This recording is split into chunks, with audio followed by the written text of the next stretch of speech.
ఓం శ్రీ గురుభ్యో నమ. దక్షిణాది కంచి ఒక గొప్ప పుణ్యక్షేత్రం. ఆ కంచిలో కామకోటి శాస్త్రులకు అని ఒకరు ఉండేవారు. ఆయన గొప్ప భక్తుడు. ఆయనకి సంతానం కలగలేదు.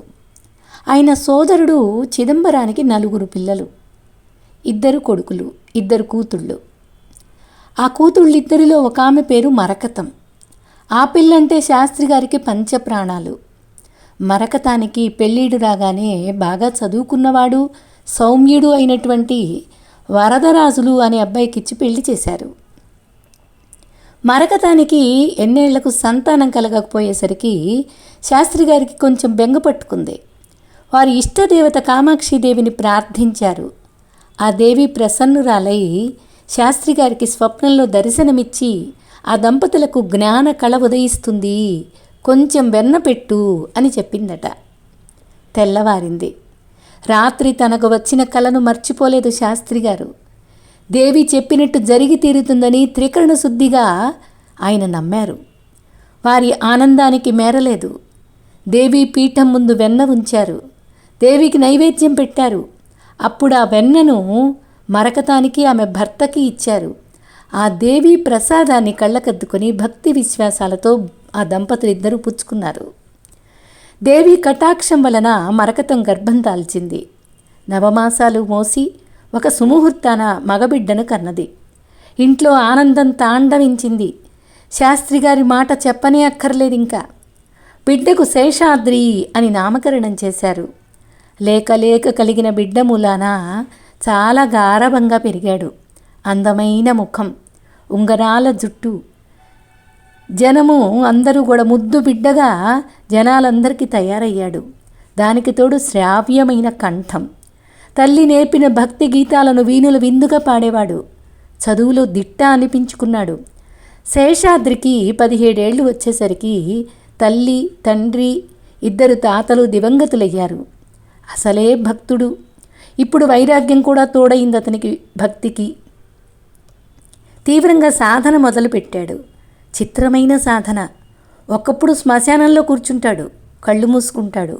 మరొకప్పుడు నడి వీధిలో కూర్చుంటాడు, జపం చేస్తాడు. రోజులకు రోజులు ఏమీ తినడు. మళ్ళీ తినడం మొదలు పెడితే అదే తినడంగా తింటాడు. ఎలా వచ్చాడో, ఎప్పుడు వచ్చాడో, తిరువణ్ణామలై వచ్చాడు ఆ శేషాద్రి. ఆ ఊళ్ళో అతని మకాం ఎక్కడో మరి ఎవరికీ తెలియదు. ఎక్కడో ఆకాశం నుండి ఊడిపడ్డట్టు ఊడిపడతాడు, మళ్ళీ అలాగే అంతర్ధానమైపోతాడు. తనంతట తను దర్శనమివ్వాలి కానీ మరొకలా దొరకడు ఎవరికి. పిట్టను పట్టవచ్చు కానీ శేషాద్రిని పట్టేవాళ్ళు ఎవ్వరూ లేరు. కాళ్ళ కింద వరకు పంచెకడతాడు.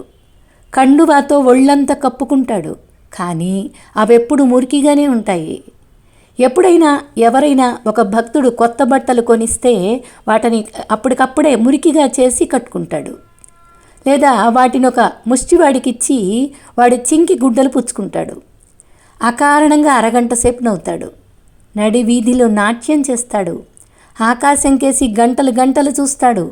వీధుల్లో కప్పలాగా గెంతుతూ పోతాడు. ఎన్ని పిచ్చి చేష్టలు చేసినా శేషాద్రిని భక్తుడిగా, సిద్ధుడిగా, జ్ఞానిగా గుర్తిస్తూనే ఉన్నారు. అలాగే గుర్తించారు కూడా. పిల్లలు మాత్రం పిచ్చి శేషాద్రి అని పిలిచేవాళ్ళు. అతని మీద రాళ్ళు రువ్వేవారు.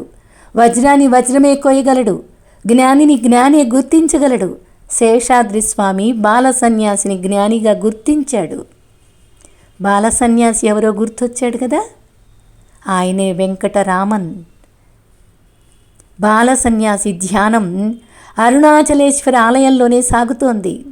సువిశాలమైన ఆ దేవాలయంలో జనసంచారం లేని చోట కూర్చుంటాడు. ఎవరితోనూ మాట్లాడడు, కళ్ళు తెరవడు. బాహ్య స్మృతి కలిగినప్పుడు కూడా ఎవరిని ఏది పెట్టమని అడగడు. ఎవరైనా పెడితే తింటాడు. మనుషులకెంత దూరాన ఉందామనుకున్నా మనుషులు విడిచిపెట్టారు కాదు. కొందరికతను బాల సన్యాసి, కొందరికి దొంగ సన్యాసి. పిల్లలకు మాత్రం చిన్న శేషాద్రి అంటే చిన్న పిచ్చివాడు అని అర్థం. అందుచేతనే రాళ్ళు రువ్వడం మొదలుపెట్టారు. తగిలినా ఓర్చుకునేవాడు. శేషాద్రి స్వామి చూస్తే మాత్రం ఆ ఆకతాయిల్ని తరిమి కొట్టేసేవాడు. అల్లరి పిల్లల ఆగడాల నుంచి తప్పించుకోవడానికి ఆ గుడిలోని పాతాళ లింగమున్న ఒక బిలంలోకి ప్రవేశించాడు బాలసన్యాసి. ఆ లింగానికి పూజా పునస్కారాలు లేవు కాబట్టి అక్కడికి ఎవరూ పోరు. చెమ్మనేల, చీకటిమయం, తేళ్లు, జర్రులు, క్రిమి కీటకాలు లెక్కలేనన్ని. బాలసన్యాసిని తేళ్లు కుట్టాయి, జర్రెలు కరిచాయి, అతని తొడలను పురుగులు తొలిచాయి. అయినా సరే ఆయనకేమీ తెలియదు. శరీర ధ్యాస ఉంటే కదా. బాలసన్యాసిని మౌనస్వామి కనిపెట్టుకునే ఉన్నాడు. అతనికి బాహ్యస్మృతి కలిగినప్పుడు ఆహారం తెచ్చి ఇచ్చేవాడు. ఎవరెంత గుర్తించినా పిల్లలకు మాత్రం చిన్న శేషాద్రే. యథాప్రకారం ఎవరూ లేకుండా చూసి ఆ బిలంలోకి రాళ్లు వేసేవారు. ఒకనాడు అలా వేస్తూ ఉండగా ఒక పెద్ద మనిషి చూసి వాళ్లను తరిమేసి ఆ ఆలయ ప్రాంగణంలోనే ఒక తోటలో ఉంటున్న కొంతమంది దగ్గరకు పోయి ఇదంతా చెప్పాడు. వెంటనే బిలంలో ఉన్న బాలసన్యాసిని వెలికి తీసుకొచ్చి చూసేసరికి అతని ఒళ్ళంతా పొళ్లతోటి చీము, నెత్తురు కారిపోతూ ఉంది.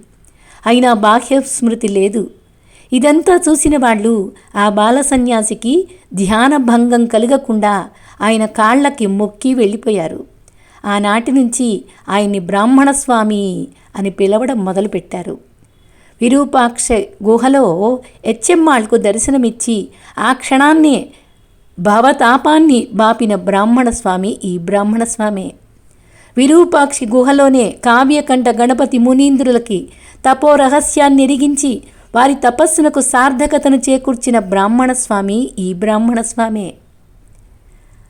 వీరే కాక ఆది వ్యాధి భుజంగ దష్టులైన అశేష జనానీకానికి దర్శనమిచ్చి శాంతి ప్రసాదించి వారిని పునీతులను చేసిన బ్రాహ్మణస్వామి ఈ బ్రాహ్మణస్వామే.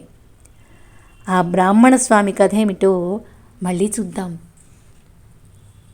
ఓం శ్రీ గురుభ్యో నమః. ఓం తత్సత్.